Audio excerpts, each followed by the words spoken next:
John Ferrier, deeply troubled by the danger looming over himself and his adopted daughter Lucy after his meeting with the Mormon prophet, decided to act swiftly. He traveled to Salt Lake City and found an acquaintance bound for the Nevada mountains. Entrusting him with a message for Jefferson Hope, Ferrier urged the young man to return quickly, warning of the imminent peril. This step gave Ferrier a small sense of relief, and he returned home feeling slightly lighter. However, as he approached his farm, he noticed 2 horses hitched to the posts at his gate. Inside, he encountered 2 young men in his sitting room. One reclined in a rocking chair with his feet propped on the stove, while the other stood at the window, whistling nonchalantly. The 2 men introduced themselves as Joseph Stangerson and the son of Elder Drebber. They explained that their fathers had sent them to propose marriage to Lucy. Each man made his case for being the better suitor.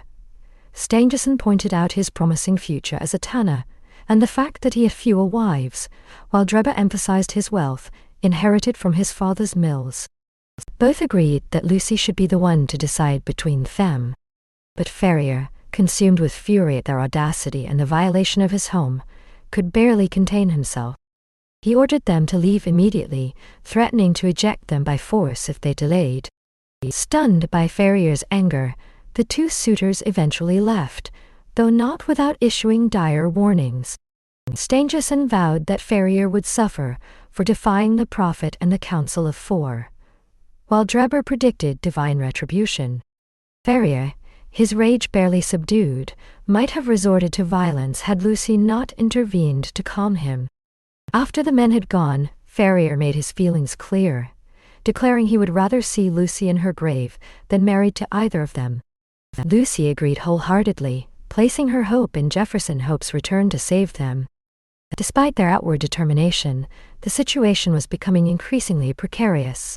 Ferrier knew the gravity of his actions. They were a direct and dangerous challenge to the authority of the Mormon elders, a group notorious for their strict enforcement of obedience. Wealth and status offered no protection in such matters. Even prominent figures had been stripped of their possessions and disappeared without a trace. Though Ferrier tried to reassure Lucy by dismissing the threats, she could clearly see his unease.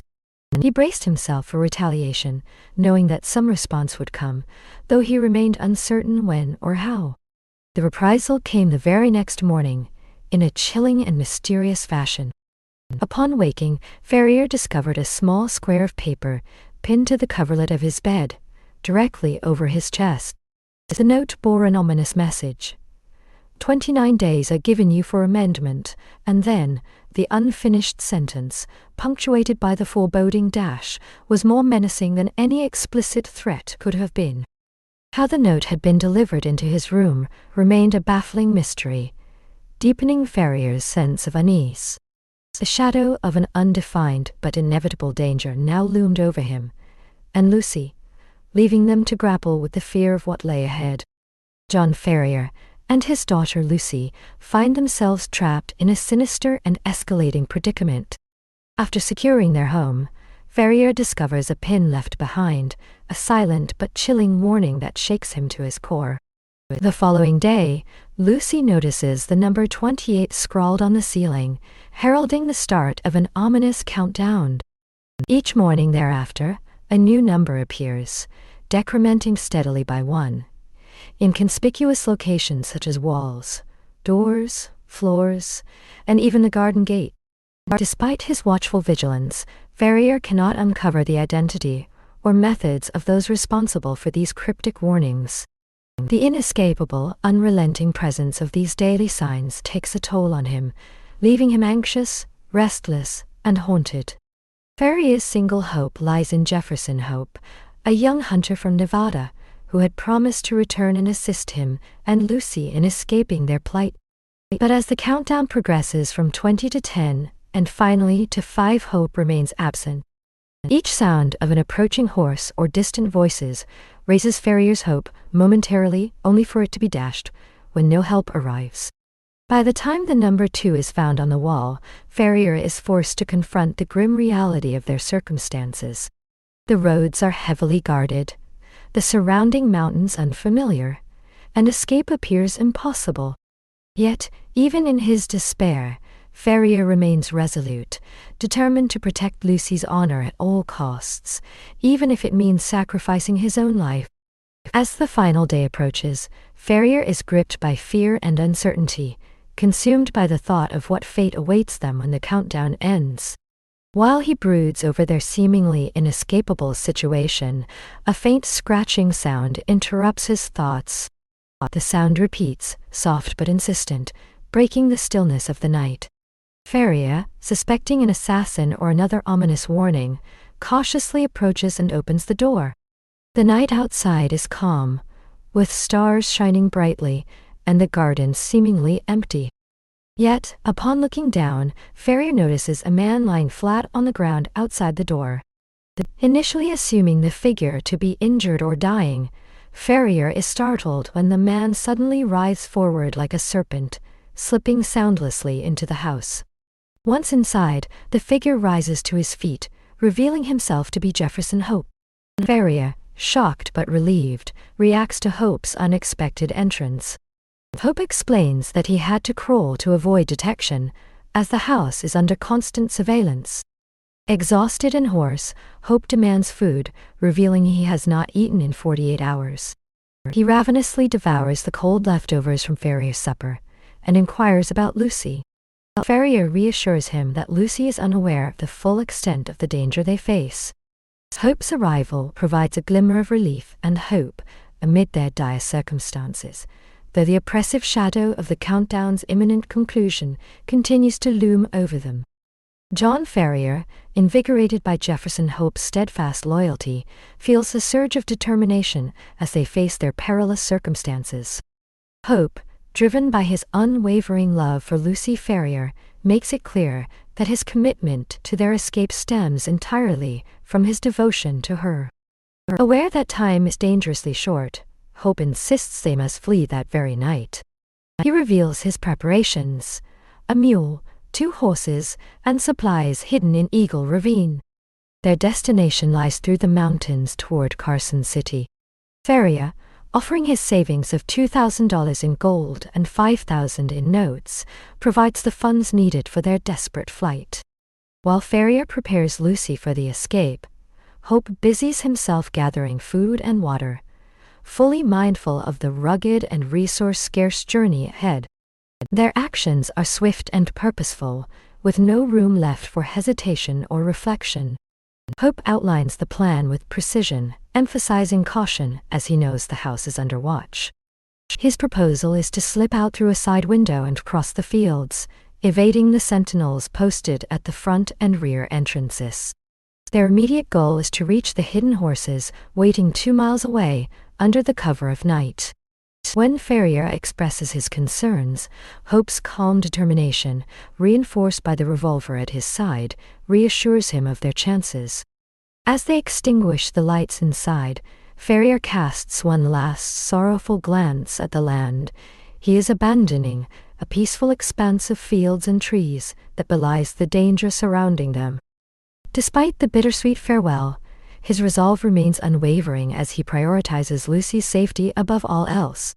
With their belongings in hand, Ferrier carrying the money, Hope taking charge of the provisions, and Lucy clutching a small bundle of her cherished items, they prepare to leave. One by one, they climb cautiously out through the window into the cool night air. Keeping low and silent, they cross the garden and move toward the cornfields, sticking close to the hedge for cover. Their progress is interrupted when Hope, ever alert, senses movement nearby. With practiced swiftness, he pulls Ferrier and Lucy into the shadows, shielding them from sight. Moments later, the eerie hoot of a mountain owl echoes through the night, followed by an answering call. From the darkness, 2 indistinct figures emerge, their low voices carrying a cryptic exchange. References to when the whip-poor-will calls 3 times and a numerical countersign suggest a prearranged plan. Once the figures vanish into the night, Hope seizes the opportunity to press onward, urging Ferrier and Lucy to quicken their pace. Reaching the high road, the trio moves swiftly but cautiously, avoiding detection by veering into a field when they encounter a passerby. Before entering the town, Hope leads them onto a narrow, rugged trail that winds into the mountains. Towering ahead, two jagged peaks mark the entrance to Eagle Canyon, their destination. Despite the darkness and treacherous terrain, Hope uses his familiarity with the land to guide them with precision, navigating a dried watercourse and clambering over large boulder sea. At last, they reach a hidden, secluded spot among the rocks where the mule and horses stand tethered, awaiting their riders.